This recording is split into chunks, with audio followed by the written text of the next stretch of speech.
Calicut university BCom BBA പഠിക്കുന്ന വിദ്യാർത്ഥികൾക്ക് പഠിക്കാനുള്ള ഇൻകം ടാക്സ് എന്ന് പറയുന്ന പേപ്പറിലെ ഇൻസിഡൻസ് ഓഫ് ടാക്സ് എന്ന് പറയുന്ന പാർട്ടുമായിട്ട് ബന്ധപ്പെട്ട് പ്രീവിയസ് ഇയർലി ചോദിച്ചിട്ടുള്ള ക്വസ്റ്റ്യൻസ് ആണ് ഇന്നത്തെ ക്ലാസ്സിലൂടെ നമ്മൾ നോക്കുന്നത്.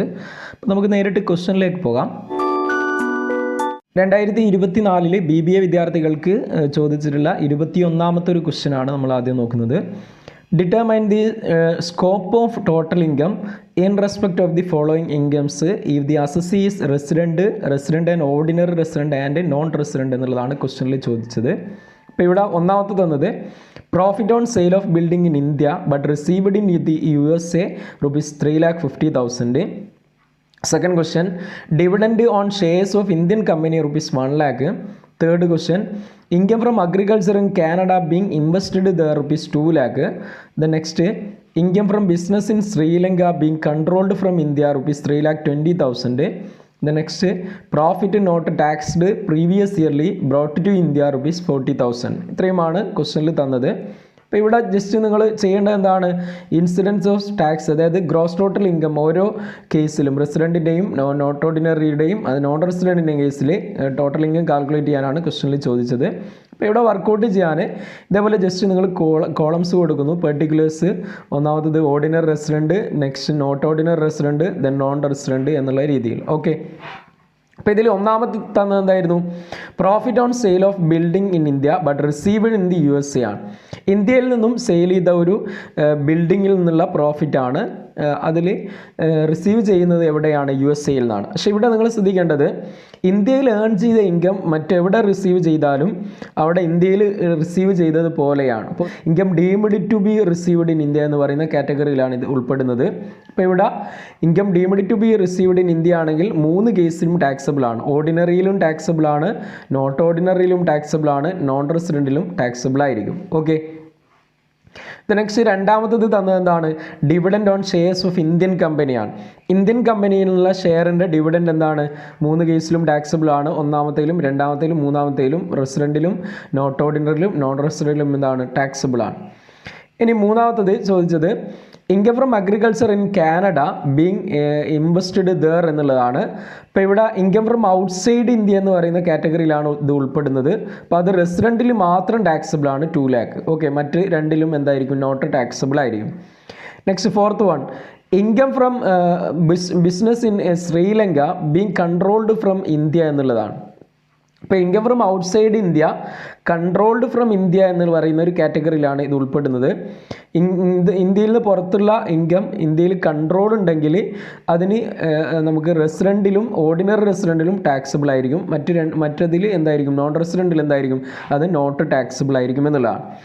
ഇനി last, profit not taxed previous yearly brought to India ആണ്. പ്രീവിയസ് ഇയറിന് മുമ്പുള്ള വർഷങ്ങളിൽ ടാക്സ് ചെയ്യപ്പെടാത്ത ഏർലിയർ ഇയേഴ്സിലെ ടാക്സ് ചെയ്യപ്പെടാത്ത പ്രോഫിറ്റിനെ പ്രീവിയസ് ഇയറിൽ ഇന്ത്യയിൽ കൊണ്ടുവരികയാണെങ്കിൽ അവിടെ 3 കേസിലും എന്താണ്, നോട്ട് ടാക്സബിൾ ആണ്. ഓക്കെ, അപ്പോൾ ഇത്തരത്തിലാണ് ഇതിനെ വർക്കൗട്ട് ചെയ്യുക. അപ്പോൾ ഇതിനെ നമുക്ക് ടോട്ടൽ ചെയ്ത് കഴിഞ്ഞാൽ ഗ്രോസ് ടോട്ടൽ ഇൻകം കിട്ടും. റെസിഡൻറ്റിൻ്റെ കേസിൽ 9,70,000, നോട്ട് ഓർഡിനറിയിൽ 7,70,000, നോൺ റെസിഡൻറ്റിൽ 4,50,000 എന്നുള്ള രീതിയിൽ നമുക്ക് ടോട്ടൽ കിട്ടും. ഓക്കെ, ഇനി ബികോമിന് 2022 ചോദിച്ചൊരു ക്വസ്റ്റ്യൻ ആണ് 21ാമത്തെ question. The following are the incomes of Mrs Shreela for the previous year 2020-21.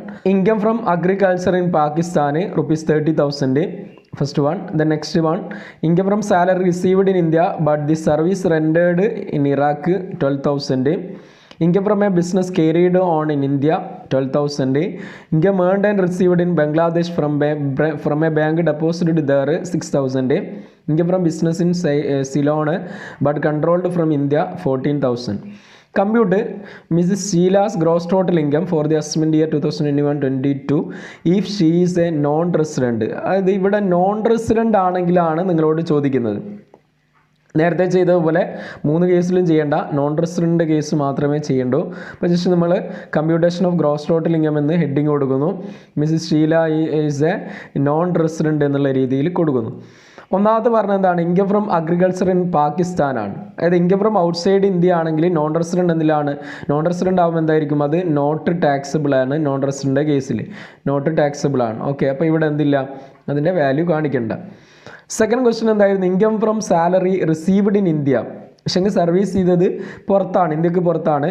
ഇന്ത്യക്ക് പുറത്ത് സർവീസ് ചെയ്താലും ഇന്ത്യയിൽ റിസീവ് ചെയ്ത് കഴിഞ്ഞാൽ 3 കേസിലും ടാക്സബിൾ ആണ്. അപ്പോൾ ഇവിടെ നോൺ റെസിഡൻ്റ് കേസിലും എന്താണ്, ടാക്സബിൾ ആണ്. ഇനി അടുത്തത് income from business carried in India ആയിരുന്നു. ഇന്ത്യയിൽ കാരി ചെയ്തൊരു ബിസിനസ്, അതിൻ്റെ ഇൻകം റിസീവ് ചെയ്യുന്നത് എന്താണ്, 3 കേസിലും ടാക്സബിൾ ആണ്. 12,000 വരും. ഇതിൽ നോൺ റെസിഡൻ്റ് ആണെങ്കിലും ടാക്സബിൾ ആണ്. ഇനി next income earned and received in Bangladesh ആണ്. ഇവിടെ എന്തായിരിക്കും, നോൺ റെസിഡൻറ്റിൽ ഇൻകം ഫ്രം ഔട്ട്സൈഡ് ഇന്ത്യ ആണ്. ഇവിടെ നോൺ റെസിഡൻറ്റിൽ നോട്ട് ടാക്സബിൾ ആണ്. ഇനി income from business in Ceylon ആണ്. ഇവിടെയും ഇതെന്താണ്, നോട്ട് ടാക്സബിൾ ആണ്. കൺട്രോൾഡ് ഫ്രം ഇന്ത്യ ആണ്. പക്ഷേങ്കിൽ കൺട്രോൾഡ് ഫ്രം ഇന്ത്യ ആണെങ്കിൽ റെസിഡൻറ്റിലും നോട്ട് ഓർഡിനറിയിലും മാത്രമേ ടാക്സബിളും, നോൺ റെസിഡൻറ്റിൽ നോട്ട് ടാക്സബിൾ ആണ്. അപ്പോൾ ഇതിനെ ടോട്ടൽ ചെയ്ത് കഴിഞ്ഞാൽ നമുക്ക് 24,000 എന്ന് കിട്ടും. ഇതാണ് ഗ്രോസ് ടോട്ടൽ ഇൻകം. ഇത്തരത്തിലാണ് ഇതിനെ വർക്കൗട്ട് ചെയ്യേണ്ടത്. അതേപോലെ തന്നെ നമ്മൾ റെസിഡൻഷ്യൽ സ്റ്റാറ്റസ് എന്ന് പറയുന്ന ചാപ്റ്ററുമായിട്ട് ബന്ധപ്പെട്ട് പ്രീവിയസ് ഇയറിൽ ചോദിച്ചിട്ടുള്ള ക്വസ്റ്റ്യൻസ് ഡിസ്കസ് ചെയ്തിട്ടുണ്ട്. ആ ക്ലാസ് കൂടെ വാച്ച് ചെയ്യുക. അപ്പോൾ നമുക്ക് വീണ്ടും കാണാം. Thank you.